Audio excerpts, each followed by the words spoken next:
Yep, that's the poem that I made for so about me and what I went through. I've been working on this poem since July, so I want to share that with all of you. So about me, I like to go on the real me, transparency of me. I don't know of me. So I like to start with my trauma, my hardship, my temptation. So my trauma, as I looked around on attachments and what they are, and the trauma that I mentioned, I looked in to see what am I as a person and what I have and how I acted. Then I also did counseling, which helped me see what I'm dealing with. So I kind of thought I know for myself what I am. So really, I'm mostly an anxious protector with a little bit avoidant. So under them, for anxious for a start, there's fear of abandonment, feeling insecure, jealousy, unworthy of love, difficulty of trusting others, fear of rejection, need constant reassurance, become suspicious, or compare myself with others. Then there's the avoidant part is suppression of my emotions, difficulty with vulnerability and openly share my emotions, what I'm feeling on the inside. Unfortunately, that was a bad trait from my dad. So how I got my trauma is all comes from how my dad treated me. Unfortunately, when I try to get my dad to be interested in my life and just get him to interact with me, unfortunately he doesn't show emotions, care, or even want to appreciate me being a good kid. So unfortunately it let me mostly neglected where I didn't get the love that I want, so it let me mostly anxious with a little avoidant where unfortunately just not talking about how I feel is a little bit from how my dad learns on dealing with stresses, but it's not a good thing to do that because if you just keep it to yourself and don't talk about it, it's going to eat you away and tears you apart. So you don't want to do that. So because of that, it really breaks my life on, I guess how I feel or how I navigate life. But thanks to counseling and evaluate myself on who I am, what I'm dealing with, I'm a much better person than I am now. Now as for on the hidden trauma that you don't know of me, I do got anger issues. Unfortunately, it's been developed from being bullied at school, mostly in high school. Unfortunately, since me and my brother were the only two guys, actually one of the guys, but the main two are the most good-looking guys. We have too much attention from a lot of girls, so a lot of our male students didn't like us, so we kind of made enemies, not by choice, but it's jealousy where I got picked on so much where after I graduate high school, I don't want to be disrespected or bullied ever again. So unfortunately, that's where I got my anger issues. That's part of my trauma, and I discovered it when I worked with for AGM magazine. They promised me that I'll work for I guess from day to night, on the ship. Then when they let me know at the last minute that I had to work for overtime, I got really upset to the point where I had to be picked up by my mom that night. Unfortunately, I got so mad where I literally sat in the car door and it was so hard that it felt like the window was about to break. So unfortunately, not only it scared my mom, but it scared my brother too, where I didn't realize that I got so much anger built up because how I got bullied in high school. So I kind of noticed how I got anger issues. It kind of scared me too. So that's when I looked at I can't just be angry if things don't go as planned or it's not going according to how I want it to go in the day, where I guess where I don't do well if there's certain change or something that's unknown, which good news is thanks to the counseling, I am getting better at it. But one thing I would like to say that you do not want to get me on my bad side. Well, if I'm very angry, I'm like, I'm gonna work with you, but I'm like, don't get me to my breaking point, because I'm like, my anger could be very scary, because only David, my mom, and Mr. Beto, who was my pastor at World Light, only those three see me at my worst being angry. You do not want to see it. I'm like, it's one thing to have anger issues, but this mostly be where I don't want to be disrespected or bullied if you don't like me, or I'm like, if you have a problem with me, I'm like, let's talk it out. But you don't want to talk it out, that's where I'll get into my fight mode. So I'm like, just don't treat me with disrespect. As they say, well, the old saying, it's always a quiet one. Don't provoke the quiet ones where they try to do good to everybody and you don't deserve it. I'm like, just don't do it, because the quiet ones got the biggest anger, well, than the loud ones. So don't do it. Well, that being said, I'd like to go with some wisdom that I just learned, well, this year when I went through, where I like to start with holy little faith. Where's your faith in hard times when it comes to you? I'm looking at that, well, there's so much we can do really good. Well, we can do so much good, well, on our own, well, morally, but unfortunately, if we try to do without Him, it'll be impossible to please God. Well, if we do it by ourselves, because faith without works is dead. I'm like, you can't expect your blessings to be 100, your faith's at 30 or 60. Like, you want your faith to be 100, I'm like, step it to 100, because I'm like, you do that, then the blessings that you ask for or what you pray for will come to pass. But I'm like, you gotta fight for it. Well, you gotta fight for it. Because I'm looking at, you want to get a good job, you want to look for someone that you want to get married, or just being a better person. You gotta tap into your faith and do the work and fight for it. Those are the things I just mentioned. Well, I just well, those things that we all want, you gotta fight for it. I'm like, just have faith in God. So I like to go with the scriptures that I picked out. I want to share with all of you. So, first one is Jeremiah chapter 17, verse 9. The heart is deceitful above all things, and it's desperately wicked. Who can know it? So, the only thing is, our heart by default is selfish and deceitful. So that goes with, we can't let our emotions and feelings dictate our everyday decisions on how we feel.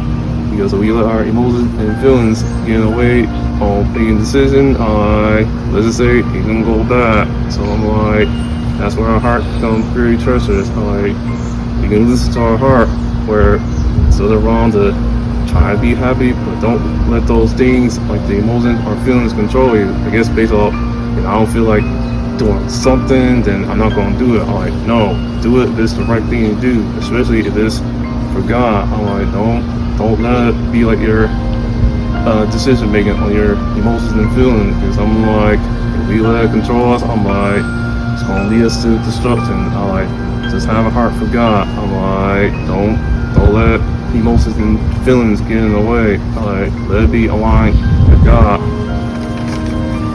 Next one will be Proverbs chapter 3, verse 5 through 7. Trust in the Lord with all thy heart, and lean not unto thy own understanding. In all thy ways acknowledge Him, and He shall direct thy paths. Be not wise in thy own eyes. Fear the Lord, depart from evil. So, trust in the Lord. We can do like we rely on our own understanding, our own wisdom, and we know from good and bad what we should do, what we should not do. It don't make us wise. I'm like, God, have God as our guidance to direct us to the right path. So I'm like, God, trust Him with all our heart. Not 30, not 60, not 90%, 100%. Gotta be all trusting to God, because I'm like, we can't rely on our own understanding and our wisdom, where it's gonna get us in trouble where we don't end up miss ourselves or curse ourselves, trying to think we're so wise and we're not. So I'm like, on anything where we go through that's stressful in our life, I'm like, trust in Him and everything will be okay. So my next scripture, 1 John 10:2, verse 15 to 16. Love not the world, neither things are in the world. If any man love the world, the love of the Father is not in him. For all that is in the world, the lust of the flesh, the lust of the eyes, and the pride of life, is not of the Father, but it is of the world. So then that really bugs me on that verse where some of us that they know how to pray, know how to read the word, know how to fast, and what I don't get is there's something wrong with having our hobbies, our interests, or some things we like, but we can't love the world that much, because if we try to love the world that much, then that means we're literally being disobedient to God. Like, you can't do that. So I like to touch bases of each three, well, that says from that verse. So I'm going to start with lust of the flesh. So that lust of the flesh goes with how our flesh operates. So unfortunately, can't be pleasing our flesh with our bad traits, our bad behaviors, or things that leads to our temptation. That goes with, well, the sex, drugs, eat a lot on the food, it's gluttony, the obsession with things, well, that could lead to addiction. And I'll say that even goes with social media, where go around to see what's going on the social media. That'd be where it'd be your whole world, where it's just destroy your life. So can't be pleased our flesh, where we be okay, wherever that feels good, it's wrong. Alright, the flesh is never for God. Alright, it's very sinful and wicked. Alright, just pleasing the flesh. Alright, the only way, well, the only thing of sin is death. Alright, don't be too sinful or keep pleasing the flesh, because alright, it's the flesh, or whatever's in the flesh, there's no good in it. So next thing I want to go is lust of the eyes.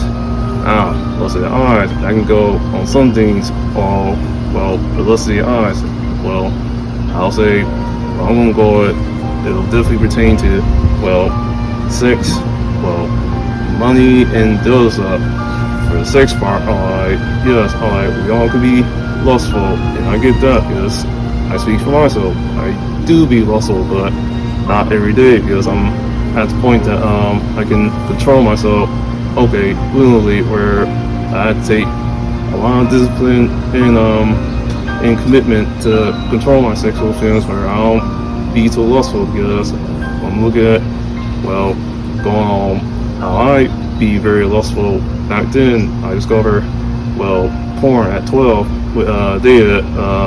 Unfortunately, it kind of got worse when I got to high school, or I've been looking at 6 videos every day. It kind of got so bad where I was very lustful. But good news, when I got to college, I got better at it, where I'm at the point where I mentioned before, I can control it, because I'm looking at, it doesn't make sense where, sure, sex may be a good thing, but never let sex be the number one thing. But when it comes with relationship, because I'm like, you rely on sex just to keep the relationship on, I'm like, it's gonna turn for the worse, because I'm looking at what kind of inconsiderate jerks or selfish person, you just go around having sex with people, then you're not gonna commit to that person. Because I'm like, when it comes to sex, I'm like, you really like or love that person? I like, wait, just wait. Don't be lustful, because just try to believe that sex is the only thing that keep the relationship stable. It's not. I'm like, go for, well, win that person's heart or make that connection, because I'm like, you can do so much just rely on sex. Cause I'm like, only you're gonna be too dependent on it, but then it's gonna make you a sex addict. I'm like, don't let sex be the number one thing when it comes to the relationship.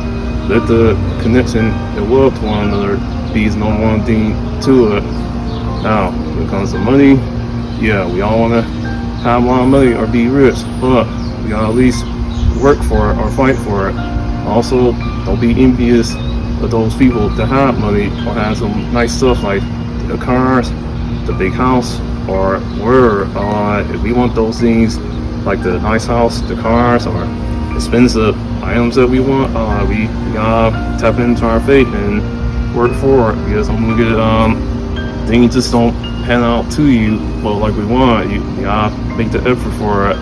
So that's few things I want to touch base on the list of the eye. The last one I want to touch base with part life. Sir, we all want to do good, but don't be arrogant, egotistic, or prideful that you don't need no help, because I'm looking at we all need help, and you shouldn't be ashamed if you try to do it on your own, but then you be struggling. That doesn't make sense, where you putting too much stress into yourself, where you could just ask the good people that's willing to want to help you. So I'm you can't be proud where it's gonna end up that we don't need them to help us. I'm no, you can't be prideful, because we'll be in so much trouble if we try to rely on ourselves just to handle any trials and tribulations. But I'm looking at if we just humble ourselves and ask people for help, but good people that's actually show they care about us, it'll just make our lives easier. So don't be full of pride, because having a pride life is not the way, because I'm looking at it doesn't make you weak when you ask for help. Asking people for help, good people, not only shows that you have courage, but it shows that you have the inner strength to admit that you have flaws or have problems, but it'd be where you can take the stress off of yourself, so you won't be doing things on your own. So I'm looking at it shows humility and righteousness under God. You ask for help. There's nothing wrong with that. Next one I want to go. Galatians chapter 6, verse 7 through 8. Be not deceived, God is not mocked. For whosoever a man soweth, that shall he also reap. He that soweth to his flesh shall the flesh reap corruption, but he that soweth to the Spirit shall the Spirit reap life everlasting. So that scripture is, I'm sure all of us are familiar with it. So I guess if you can't do good with bad, or bad with good. If you do good things come to you. If you do bad things come to you. And that, from that verse, I'll say, I see it, what makes sense to me, it definitely speaks true on how you treat people, because I'm looking at, you treat people respectfully or selfishly, then those same people gonna treat you in the same manner. So I'm looking at that, because you're traumatized, wounded, or you got problems that you're dealing with, don't be treating others mean just because you have a bad day, or you're dealing with your inner struggles that you haven't got over. So I'm looking at just treat people right the way you want to be treated, because you don't want people to treat you bad, then don't be treat them bad either, as if you take them for granted. It goes hand in hand on what kind of fruit are we sowing. So I'm looking at that verse there, it's just plain and simple, but a lot of people just don't get it, where they wonder why things don't go their way. Look at how you treat people. I get that everyone struggles on what they're dealing with, but it's never an excuse to treat people bad just from what you're dealing with. It's just, I admit that I'm mostly an anxious attacher, a little bit avoidant, but you'd be surprised that others might be that way too, or they might be the other attachment. So there's 3 attachments that a lot of you might not know. So for the anxious, you got where they're clingy, needy, constant need for assurance, and I'll say they're like the main ones. That's okay. I'm trying for the anxious. Then there's avoidance. The avoidant people. What they're trying is they're afraid of their emotions and their feelings. So if they feel any emotions or their feelings, they run from it. Unfortunately, they also avoidant people are also afraid of fear of intimacy, afraid of their time getting taken away, they're afraid of being judged, and they're afraid of all kinds of conflicts in a relationship with anyone, such as their friends, their family, or their romantic partner. So I'm looking at no matter what you're doing on the inside or what kind of trauma you have, I'm like, just treat people with compassion and with love and kindness, because doing that, it can go a long way. So just do good to people, even if you feel scared, uncomfortable, or fearful. I'm like, just treat people how you want to be treated, no matter what. So next one, Luke chapter 6, verse 37 and 38. Judge not, and ye shall not be judged. Condemn not, and ye shall not be condemned. Forgive, and ye shall be forgiven. Give, and ye shall be given unto you. Good measure, pressed down, and shaken together, and running over, shall men give into your bosom.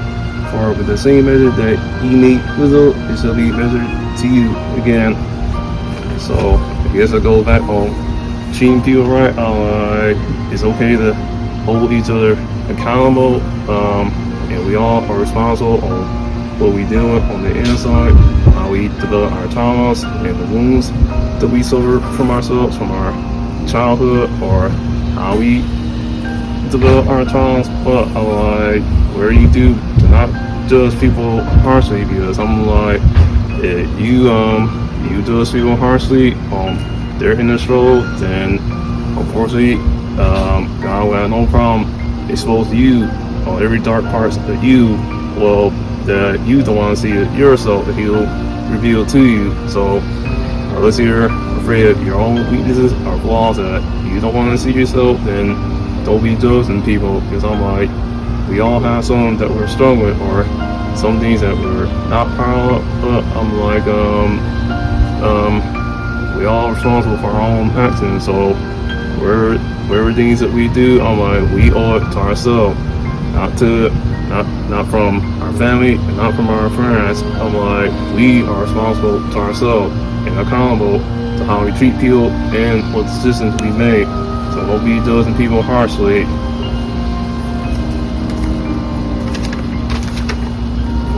First John chapter 4, verse 18 to 20.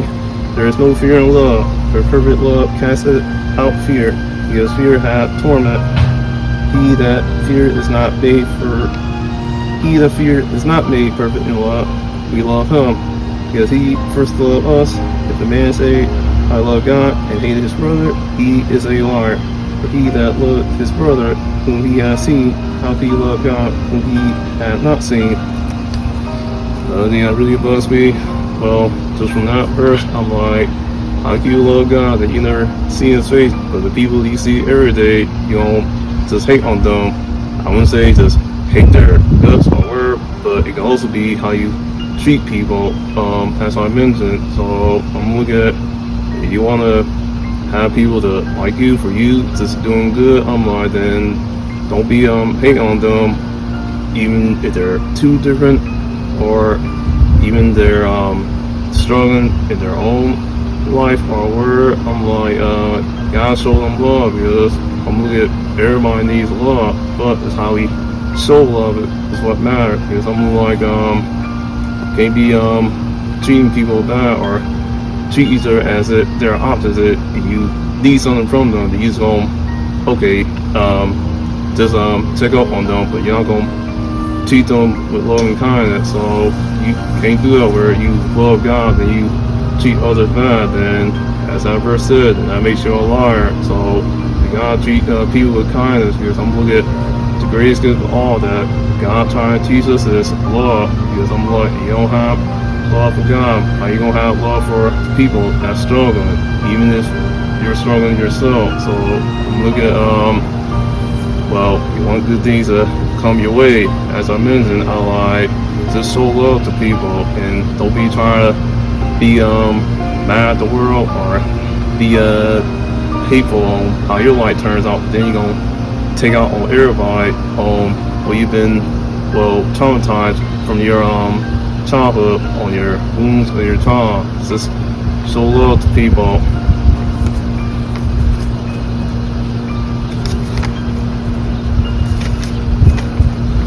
Next one, 1 Corinthians chapter 15, verse 33. Be not deceived, evil communication corrupts good manners. That verse is a kicker, where what that verse is, what I'm seeing is, well, careful who you hang out with, well, who your friends, because, well, as people say, birds of the feather flock together. Maybe hang around with people that have bad character and foolish mind, because if they can't do any better, even they all the way, I'm like, no, they need to be cut off, because I'm like, we gotta watch who we associate with, because as an example I want to put it, you hang out with a drug addict person, I'm like, two things could happen. If you were, unless you're a strong-willed person, you hope that your good influence will impact that drug addict person just to be better, or it could be the other way, where your mind and your spirit is weak-willed, and unfortunately, it might be where you become drug addict. So that goes with those are lustful, that's into drinking, or other bad characters that some people have. So I'm looking at, unless well, you have a strong will, I'm like, even if they can't do any better, I'm like, no, leave them. I'm like, that's not your responsibility to fix people. Although I get that people, well, God wants to help people be saved, or help see the errors of their ways, but I'm like, no matter what you do, try to do good, or try to show the good traits to them, with compassion, kindness, and love stuff. They don't take your good influence to heart, so they can do better. I'm like, no, they need to be cut off, because life's too short to deal with people if they can't do any better. Because as my mom told me, David, my older brother and sister, well, Will and Kelly, we were kids, I'm like, well, be a leader, not a follower. Because I'm like, you don't be a leader, then unfortunately you're gonna hang out with the wrong crowd, where you know, like those people with bad character and bad traits, where they just doing bad behavior but can't do any better. Because unfortunately, I guess from that verse on evil communication, a lot of people don't want to break away from their old life, and how old life is poisonous. So the old life comes with selfish desires, bad traits, bad behavior, or even some addictions that we have that's hurting us on the inside. So I'm like, our old life needs to die, because I'm like, if we really want to help people, okay, help them, but if they can't do any better, I'm like, leave them. Because I'm like, it doesn't make you a bad person. You walk away from those dysfunctional people, it just shows that you have a sign. Well, it's a sign that you have the courage and will for yourself to lead those people that are dysfunctional or have bad character. Because unfortunately, you can have long years of history, well, with friendship or relationship with few people for a long time, but I'm like, if their character haven't changed, I'm like, what's the point of holding them on? Because I'm like, you'd be surprised that some people that you know for a short time might have better intentions than the ones you know for a long time. Because what I'm trying to say is, time doesn't mean time does not mean anything. Character does. So I'm like, you gotta break away from those people that are dysfunctional or bad if they can't do any better. So I want to put on that evil communication corrupts a good manner. Like, it's not our responsibility to fix them. If they can just fix themselves, because that's between them and God. Next one, put James chapter 5, verse 16 to 20. Confess your faults to one another, and pray one for another, that ye may be healed. The effectual fervent prayer of a righteous man avail much. Elias was a man subject to like passions as we are, and he prayed earnestly that it might not rain, and it rained not on the earth by the space of 3 years and 6 months. And he prayed again, and the heaven gave rain, and the earth brought forth her fruit. Brethren, if any of you do err from the truth, and one convert him, let him know that he was converted the sinners from the error of his ways, shall save the soul from death, and he shall hide a multitude of sins. So I guess it goes back to how he does feel, or how we view ourselves. But a lot of people don't realize that if we confess our faults our weaknesses, our imperfection to one another. Not only it'll help us heal ourselves, but we can be an inspiration to each other. But the only kicker is just confess to the good people that care about you, because I'm like, the good people that cares about you, they'll be willing to want to help you if you confess. But never try to confess your faults to the bad people, because the bad people, I'm like, they're gonna use it against you, and they're gonna try to take advantage of you for their own selfish needs. So only confess to the good people, because I get that nobody wanna talk about their problems because they don't wanna feel like a burden. I get that, but if you try to handle things on your own, or you feel like that, well, you got this and you don't, I'm like, you're gonna put too much stress to yourself, or you're really gonna put yourself in a sunken place where you can't get out of.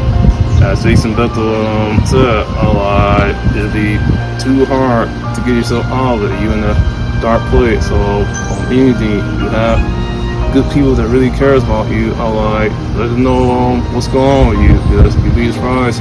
Some good people might actually want to help you leave that stress or the problems that you're dealing with within yourself. Because I'm looking at just anything can't be like the Gentiles and the Pharisees that we just holy, then they're not doing anything that's of God, where things they do just be glorified by people, but they not have a heart for God. I just make them selfish and a hypocrite. Like, we can't be like those guys.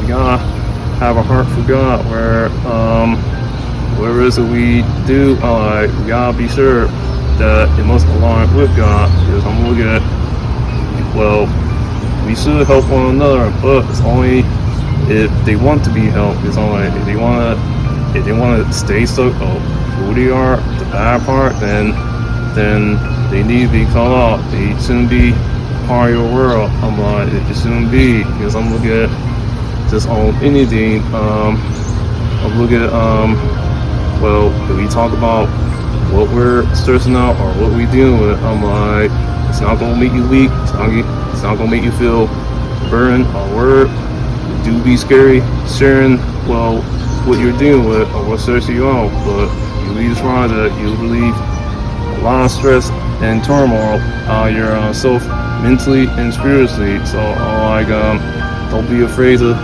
just confess your sins to one another, because with God on yourself, with God on your side, He will make things better. So take advantage of it. And I'm looking at just people that don't want to do anything better. They still stuck in their old life, dimension, where they be comfortable living in the past, where they just regretting or feel ashamed of what they did, what they tolerate, or who they are.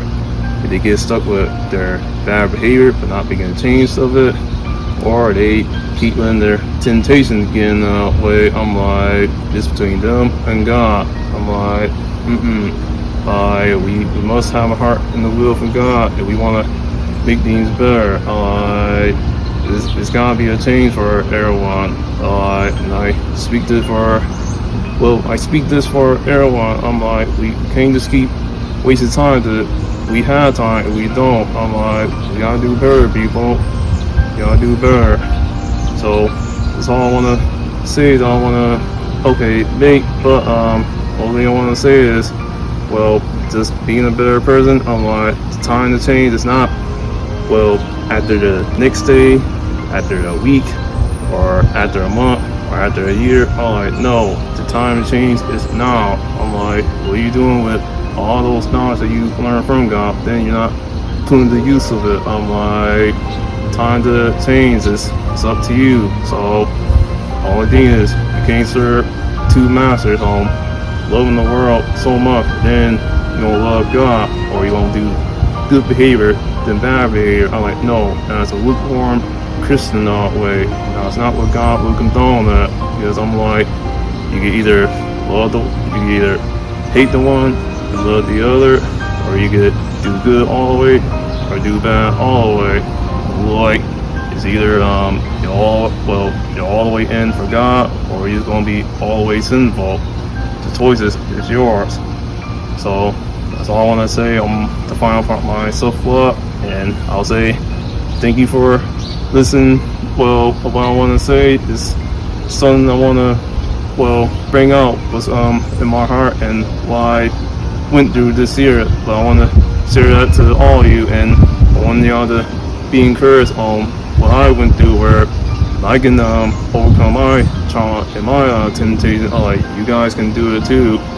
All I'm saying is just do better and just really get like to Christ and renew your mind and spirit and stop fooling around or stop taking God for granted, because I'm like, we may have grace but don't abuse it where you just be okay then you just keep doing bad. It's time for a change, people. It's time for a change. Well, it's a lot to say, but that's all I want to give it to you all. So let this be a listen to the audio, but I wanted to share it with you people. The transparency of me, well, who I am, the scriptures that I just picked up, that makes sense to me, and just life in general on the word of wisdom. So I'd like to thank you all for listening to me. So before I go, I'm going to do a little disappearing act. So until then, I'll see y'all later.